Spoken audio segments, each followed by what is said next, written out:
안녕하세요. 일주일입니다. 오늘은 3월 셋째 주 소식 전해드리도록 하겠습니다. 3월 20일은 일본에서는 이 도쿄 지하철 살인사건이 일어났던 날입니다. 매주마다 어떤 일이 있는지 알려드리도록 할 텐데, 꽤나 일본에서 중요했던 이슈들인데 이번 영상에서도 한번 다룰 생각이니 관심이 있으신 분은 끝까지 시청해주시길 바랄게요. 첫 번째 소식입니다. 한국과 일본의 관계가 악화일로로 치닫고 있는데요. 지난해 10월 이 대법원 판결로 일제 강제징용 피해자가 한국 대법원에서 최종 승소했잖아요. 거기서 일본 정부가 이에 반발하고 나선 것부터 이게 시작됩니다. 그리고 거기에 엎친 데 덮친 격인지 또는 일본이나 한국 정부가 이를 벌인 것인지는 정확히 모르겠지만, 이 초계기 또는 레이더 사건이라고 많이 부르는데, 그 사건이 터지면서 한일 관계가 안 좋은 방향으로 흘러가고만 있는데요. 며칠 전 3월 19일에는 김포공항에서 일본 후생 노동성 직원, 공무원이죠. 그 사람이 만취 상태로 난동을 부리다가 이렇게 체포되는 일도 있었어요. 물론 그냥 해프닝이지만 한국인은 싫다라는 표현까지 썼다고 하는데, 이게 한일 관계의 악화된 면을 좀 잘 보여주는 해프닝이 아닌가 싶습니다. 어쨌든 이 관계가 전혀 해소될 기미를 보이지 않자 일본 측에서는 이제 한국에 대해서 한국에 이런 항의하기 위해서 카드들을 꺼내들기 시작했는데요. 첫 번째 카드는 4월 29일 이 아세안 국가들이 연합하여서 부산에서 연합해상훈련을 진행하기로 했어요. 그런데 거기에 일본 방위성은 이 해상자위대 호위함이라고 하는 이즈모함이라고 있는데, 그것을 보내지 않기로 결정했습니다. 이 한국을 의식해서 한 결정인데, 5월 14일에서는 싱가포르에서 열리는 해상훈련이 있는데요. 거기에는 참가하기로 최종 결정했습니다. 또한 두 번째로, 일본 해상보안청은 한국에서 만들어진 차트에서, 옛날 지도에서 일본해라는 글자가 발견됐다면서 이 논란을 만들고 있는데요. 이 총 200여 점을 공개했는데, 실제로 93년 발행된 한국 지도에는 울릉도 지역 해역에는 동해라고 적어놨지만 이쪽 시마네해안 동쪽은 일본해라고 공동 표기하는 지도도 있었고, 77년 간행된 해도에서는 이 한국어 표기로는 동해라고 적어놨으나 영어로 Sea of Japan이라고 적혀있는 지도가 발견되기도 했습니다. 동해와 일본의 문제는 이 한국 측에서는 일본 지도에서 동해라는 표현을 발견하고, 일본 측에서는 한국 지도에서 일본해를 발견하고, 정말 끝이 없는 논쟁인 것 같다는 이야기를 하고 싶은데요. 이 강제징용과 이 초계기 사건에 이어서 이 바다 문제, 바다 이름 문제가 논란으로 올라오게 된다면 어떻게 될지 좀 약간 상상이 안 되네요. 한일 관계 과연 잘 해결될 수 있을까요? 두 번째 소식입니다. 이번 3월 20일은 그 도쿄 지하철 살인가스 사건이 일어난 지 24주기가 되는 날입니다. 1995년 3월 20일 이 옴진리교라는 종교가 있었는데요.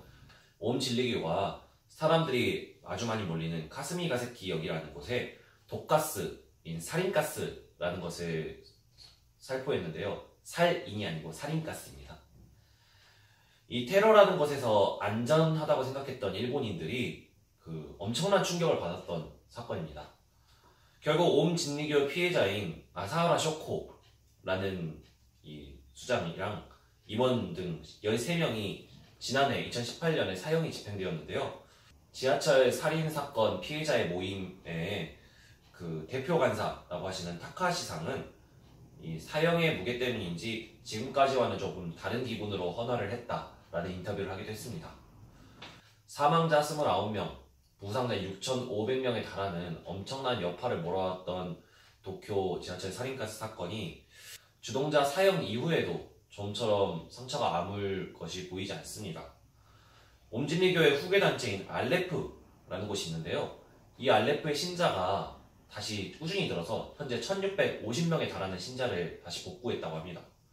이 알레프를 어떻게 해야 할지는 우리가 정말 고민해야 할 문제인데요.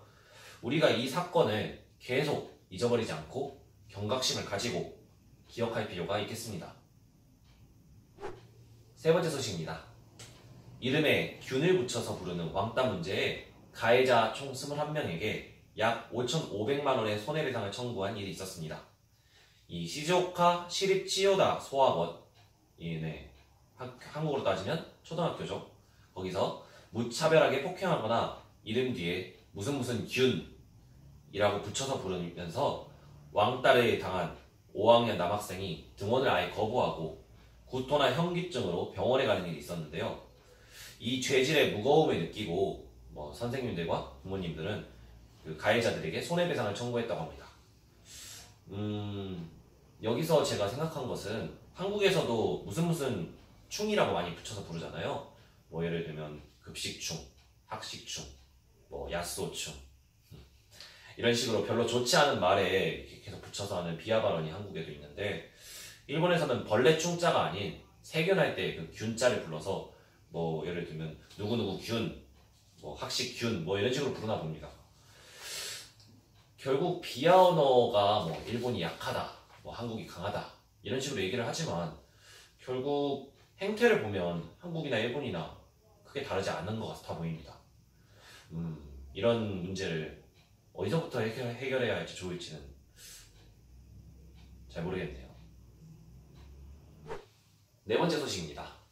이번은 아베 총리에 대한 소식인데요. 아베 총리는 이번에 3번 연임을 하고 있는데, 이번 3연임 9년을 마지막으로 총리를 그만두겠다는 입장을 밝혔습니다. 이는 자민당 당칙에 의거하는데요. 자민당 당칙은 당 총재 임기를 3연임 총 9년으로 규정하고 있습니다. 이 당칙에 의거한다면 작년 9월 3연임에 성공했으니까 2021년 9월까지가 그 아베 총리의 마지막 기간이 되겠네요. 하지만 이 3연임이라는 근거 자체도 원래 2연임 6년이었던 당칙을 2017년에 개정하고 3연임에 성공한 것이기 때문에 또 한 번 당칙을 바꿔서 4연임을 시도할지는 미지수일 것 같습니다. 하지만 이번 16일 여론조사에 따르면 4연임까지 연장하는 게 좋다, 또는 아예 임기 상한을 없애야 한다 라고 주장하는 비율이 한 24% 정도에 그쳤기 때문에 4연임은 현재 여론상으로는 힘들 것 같습니다. 아베 그리고 자민당의 지지가 아직 일본에서 식을 줄을 모르는데요. 하지만 4연임을 원하는 그런 움직임은 그렇게 활발하지는 않은 것 같습니다.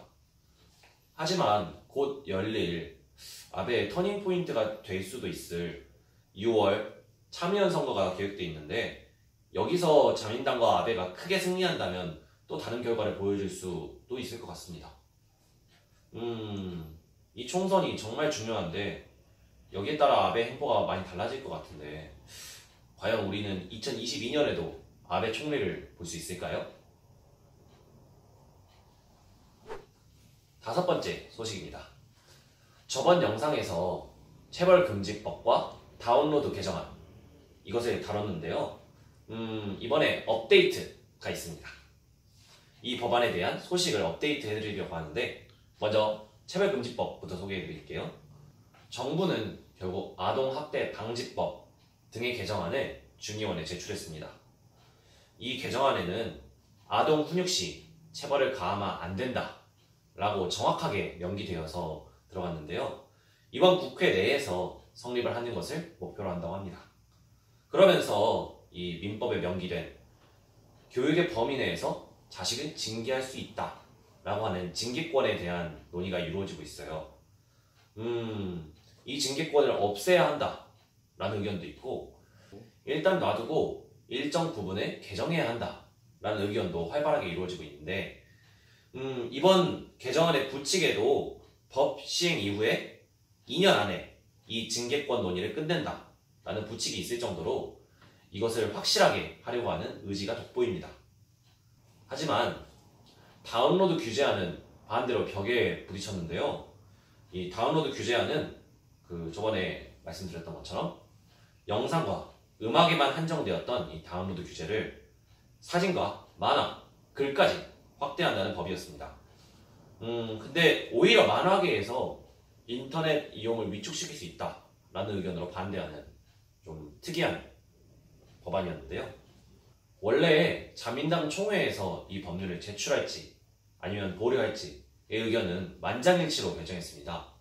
하지만 이번 자민당 총회에서는 이 법률에 반대하는 세력이 꽤나 의견을 많이 내고 있어서 이것이 부담스러운지 자민당 의원 일부가 찬성표를 던지지 않아서 이게 결국에는 법안을 제출하지 못했습니다. 곧 6월에 참의원 선거가 치러지는데 아베 총리에게는 이 참의원 선거를 꼭 이겨야 된다. 이것이 승부처다. 라는 생각이 있는데 이런 논쟁적인 법안을 국회로 들고 가는 것에 조금 부담감이 있었던 것 같습니다. 앞으로도 더 전해드리겠지만 체벌금지법 같은 경우에는 국민의 지지를 받고 또 정부도 의회도 전부 긍정적인 생각을 가지고 의욕적으로 나오고 있어 긍정적인 결론이 나올 것 같다는 생각을 합니다. 하지만 저번 영상에서 우려했던 대로 이 다운로드 규제안은 역시 쉽지 않은 모양이네요.